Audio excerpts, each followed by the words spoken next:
Everyone, welcome back to my channel. Previous lecture में हमने NCERT chapter 1 motion के first, second, third और fourth questions को देखा था और उसे समझा था और हमने बहुत अच्छे तरीके से सारे क्वेश्चंस को समझा था। अगर आपने वो वीडियो नहीं देखा है तो आप प्लेलिस्ट में जाके उस वीडियो को देख सकते हैं। इस वीडियो में हम क्वेश्चन 5 से स्टार्ट करेंगे सॉल्व करना, ठीक है? तो चलिए स्टार्ट करते हैं। 5th क्वेश्चन पहले हम रीड कर रहे हैं, फिर उसके बाद सोल्यूशन देखेंगे। A driver of a car travelling at 52 kilometre per hour applies the brakes. Shade the area on the graph that represents the distance traveled by the car during the period. Which part of graph represents uniform motion of the car? तो चलिए सबसे पहले हम question को समझते हैं कि भाई क्वेश्चन कह क्या रहा है। तो देखो, एक ड्राइवर है जो कि 52 किलोमीटर पर आवर से ड्राइव कर रहा है, ठीक है। नॉर्मली वो 52 किलोमीटर पर आवर से ड्राइव किया, फिर अचानक से उसने ब्रेक अप्लाई किया, ठीक है। 52 किलोमीटर से चल रहा है, फिर एक पॉइंट पे आके अचानक से उसने ब्रेक्स लगाया, ठीक है। मतलब वो स्टॉप हो गया, मतलब जो उसकी वेलोसिटी हो जाएगी क्या हो जाएगी, 0 हो जाएगी, ओके। तो हमें क्या करना है कि सबसे पहले इसको इसके जो डिस्टेंस ट्रेवल किया है इसके लिए स्पीड टाइम ग्राफ पे इसके डिस्टेंस को प्लॉट करना है हमें। तो चलिए देखते हैं कैसे करना है। तो मैंने आप लोग के लिए कन्फ्यूज़न बनाने के लिए या फिर कॉन्सेप्ट क्लियर करने के लिए 2 ग्राफ्स बनाए हैं, ठीक है। तो इसमें से एक ये है, इसमें क्या कह रहा है कि 52 किलोमीटर पर आवर थी, फिर घटते गई, फिर ये क्या हो गई, स्टॉप हो गई, ओके। और इस वाले ग्राफ में क्या है कि पहले नॉर्मली अपना 52 किलोमीटर पे चला, फिर उसके बाद ब्रेक डाला और फिर नॉर्मली हमारा जो स्पीड है वो घट के 0 हो गया। तो देखिए कितने बच्चे कंफ्यूज होते हैं कि ठीक है पहले 52 किलोमीटर पर आवर था, फिर डायरेक्ट यहाँ पर आ जाते हैं, ऐसे बना देते हैं, ठीक है। बट ये गलत है, क्योंकि इसमें क्वेश्चन में क्या कहा है कि पहले 52 किलोमीटर पर आवर तक चली, देन आफ्टर सम टाइम उसने ब्रेक अप्लाई किया, तो फिर हम ऐसे उसके ग्राफ को करेंगे, ठीक है। फिर जो एरिया है उसको शेड करने को कहा है, तो जो हमारा एरिया है स्पीड टाइम ग्राफ में जिसमें ये अप्लाई करना था, ब्रेक अप्लाई किया हमने और हमारा डिस्टेंस ट्रेवल किया, तो उस एरिया को हम शेड कर देंगे। समझ गए आप लोग, ठीक है। तो चलिए नेक्स्ट देखते हैं। इसमें नेक्स्ट कह रहा है which part of graph represents uniform motion of car. Uniform motion क्या होता है कि equal distance in equal interval of time में ट्रेवल करेगा ऑब्जेक्ट, ठीक है। तो ये जो यहाँ पर हॉरिजॉन्टल लाइन है, ये जो हॉरिजॉन्टल लाइन है इसके अंडर जो हमारा एरिया आएगा वो क्या देगा हमें, हमारा यूनिफॉर्म मोशन देगा। So the horizontal portion of graph shows uniform motion of car. Got it? दोनों क्वेश्चन आप लोग समझ गए कि कैसे हुआ है? गुड। चलो अब नेक्स्ट देखते हैं।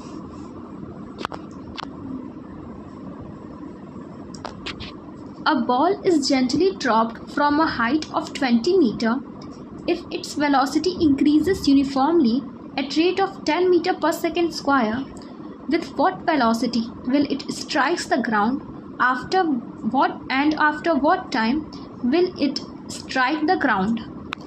इसमें क्या बोला है कि हमें वेलोसिटी फाइंड करनी है जब वो ग्राउंड से स्ट्राइक करेगा और कितने टाइम बाद वो स्ट्राइक करेगा ग्राउंड पे, उसके वो टाइम हमें पता करना है, मतलब कितने टाइम पे वो स्ट्राइक करेगा, ठीक है। हमें क्या दिया गया है, हाइट दिया गया है। हाइट मतलब डिस्टेंस दिया है कि कितना उस बॉल ने डिस्टेंस ट्रेवल किया।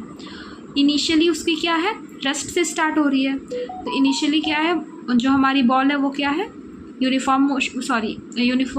इनिशियल वेलोसिटी उसकी 0 मीटर पर सेकेंड होगी। डिस्टेंस 20 मीटर, किस एक्सेलरेशन से गिर रहा है, 10 मीटर पर सेकेंड स्क्वायर से। v फाइंड करना है और t फाइंड करना है।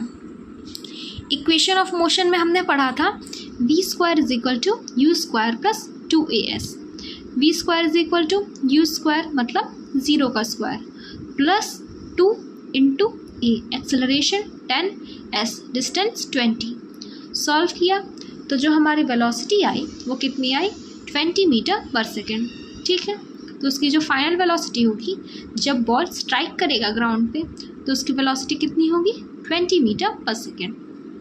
नाउ हमें क्या फाइंड करना है, टाइम फाइंड करना है कि कितने समय बाद वो बॉल स्ट्राइक करेगी ग्राउंड पे। तो देखिए, तो हमने एक फॉर्मूला पढ़ा था v = u+at। ठीक है, तो हम अपने वैल्यूज़ को पुट करेंगे, फिर हमारा t कितना आ जाएगा, 2 सेकेंड। मतलब 2 सेकेंड बाद जो हमारी बॉल है वो ग्राउंड पे स्ट्राइक करेगी। समझ गए आप लोग? देखिए, बहुत इजीली सॉल्व कर रहे हैं, बस कुछ इक्वेशंस ऑफ मोशन और कुछ हम प्रीवियस कॉन्सेप्ट्स लगा रहे हैं। और आपने मेरे लेक्चर्स देखा होगा तो ये आपको बहुत अच्छे से क्लियर होगा। ठीक है, तो चलिए अब नेक्स्ट क्वेश्चन पे आते हैं। तो ये एक थ्योरेटिकल क्वेश्चन है, कॉन्सेप्ट्स पे बेस्ड है। तो चलिए पहले क्वेश्चन रीड करते हैं, देन हम उसे सॉल्व करेंगे। State which of the following situations are possible and give an example for each of these. ठीक है, तो पहला क्या कह रहा है, an object with constant acceleration but with zero velocity. Acceleration क्या होनी चाहिए, कांस्टेंट होनी चाहिए और वेलोसिटी ज़ीरो होनी चाहिए। तो ऐसा केस पॉसिबल है कि नहीं है? तो कुछ बच्चे कहेंगे पॉसिबल है, कुछ बच्चे कहेंगे पॉसिबल नहीं है, लेकिन हमें कॉन्सेप्ट्स अच्छे से रिकॉल होने चाहिए। तो देखिए, ऐसा केस पॉसिबल है। ठीक है, एक्सेलरेशन कांस्टेंट हो सकता है और हमारी जो वेलोसिटी है वो क्या हो सकती है, ज़ीरो हो सकती है। जैसे आपने कोई बॉल ऊपर की तरफ थ्रो की है, ठीक है, तो जो हाईएस्ट पीक पे बॉल जाएगा, फिर हाईएस्ट पीक पे आएगा, फिर उस हाईएस्ट पीक पे जो बॉल की वेलोसिटी क्या होगी, ज़ीरो हो जाएगी, फिर उसके बाद वो नीचे आएगा। जब हाईएस्ट पीक पे ज़ीरो हो जाएगी तभी ना नीचे आएगा।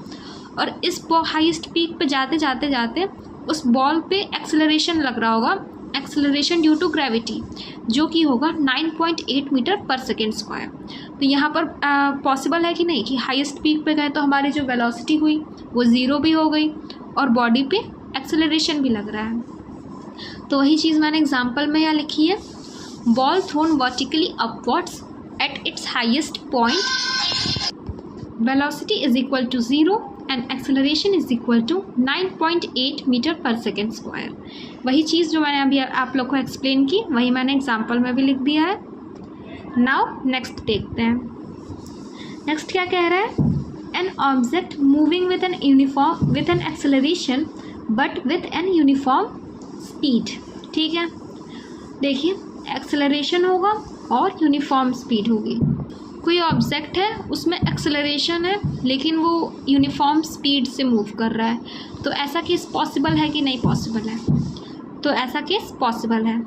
ठीक है, तो देखिए, जो हमारा अर्थ होता है, अर्थ के चारों तरफ मून रिवॉल्व कर रहा होता है, तो उसमें कैसा लग रहा होता है, सेंट्रिपिटल फोर्स लग रहा होता है ना, सेंटर की तरफ। ठीक है, जैसे जो हमारा सन होता है, ठीक है, सन के चारों तरफ जैसे हम लोग अर्थ रिवॉल्व कर रहा होता है, तो वो चारों तरफ रिवॉल्व कर रहा होता है तो उस पर सेंट्रिपिटल एक्सेलरेशन लगता है। ठीक है, कोई भी सैटेलाइट्स हमारे अर्थ के चारों तरफ रिवॉल्व कर रही हैं तो सेंट्रिपिटल एक्सेलरेशन लग रहा है और वो यूनिफॉर्म स्पीड से ही मूव कर रहा है। ठीक है, तो ऐसे केसेस पॉसिबल हैं। ठीक है, अब नेक्स्ट देखते हैं, an object moving in a certain direction with an acceleration in the perpendicular direction.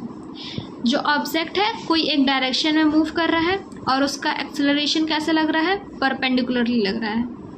तो देखिए, satellite orbiting earth in a circular orbit. जो सैटेलाइट्स हैं वो अर्थ के चारों तरफ रिवॉल्व कर रही होती हैं। ठीक है, जैसे रिवॉल्व कर रही हैं, तो इनका जो हमारा एक्सेलरेशन लगता है वो इधर की तरफ लगता है और वो मूव इधर कर रही होती है एक किसी डायरेक्शन में। ठीक है, तो एक्सेलरेशन कैसा लग रहा है, परपेंडिकुलरली ही लग रहा है ना, तो यहाँ 90 डिग्री बन रही है और वो इधर मूव करेगा, इधर मूव करेगा, इधर मूव करेगा, लेकिन जो हमारी एक्सेलरेशन लगेगी वो हमेशा सेंटर की तरफ लगेगी और वो परपेंडिकुलर होगी। तो ये वाला भी केस हम समझ गए। ठीक है, और एग्जाम्पल भी मैंने यहाँ पे आप लोग के लिए लिया है। Got it? आई होप आप लोग को सारे क्वेश्चन समझ में आ रहे होंगे। ठीक है, मैंने बहुत इजी तरीके से आप लोग को समझाने की कोशिश की है और सारे कॉन्सेप्ट्स क्लियर करते हुए जा रही हूँ। अगर कोई भी डाउट है तो कमेंट सेक्शन में आप लोग पूछ सकते हैं। ठीक है, मैं उन सारे क्वेश्चंस का जवाब दूँगी। ओके, और अगर आप लोग को वीडियोस अच्छे लग रहे हैं तो लाइक सब्सक्राइब ज़रूर करिएगा और ज़्यादा से ज़्यादा लोगों को शेयर करिएगा, ठीक है। तो चलो अब नेक्स्ट क्वेश्चन देखते हैं। An artificial satellite is moving in a circular orbit of radius 42,250 kilometre. Calculates its speed if it takes 24 hours to revolve around the earth. ठीक है, तो इसमें क्या कह रहा है कि एक सैटेलाइट है जो कि सर्कुलर ऑर्बिट पे रिवॉल्व कर रही है, जिसका रेडियस क्या है 42,250 किलोमीटर है। ठीक है, वो जो रिवॉल्व कर रही है जिसके अराउंड, उसका जो रेडियस है 42,250 किलोमीटर है। तो हमें क्या करना है कि स्पीड बतानी है 24 आवर्स में कि वो कितने देर 24 आवर में कि मतलब अर्थ में एक डे में कितने आवर्स होते हैं, 24 आवर्स होते हैं, तो कितने वो लगेगा स्पीड से मूव कर रही होगी कि 24 आवर्स में वो रिवॉल्व कर ले। तो देखो क्या दिया हमें, रेडियस दिया है, टाइम दिया है और स्पीड पूछा है और सर्कुलर ऑर्बिट है और कैसे मूव कर रहा है, सर्कुलर है तो इसके चारों तरफ मूव कर रहा है। ठीक है, तो डिस्टेंस इसका चारों तरफ का निकालेंगे। तो सर्कमफ्रेंस का फॉर्मूला क्या हमने पढ़ा था डिस्टेंस का, 2πr देखा था।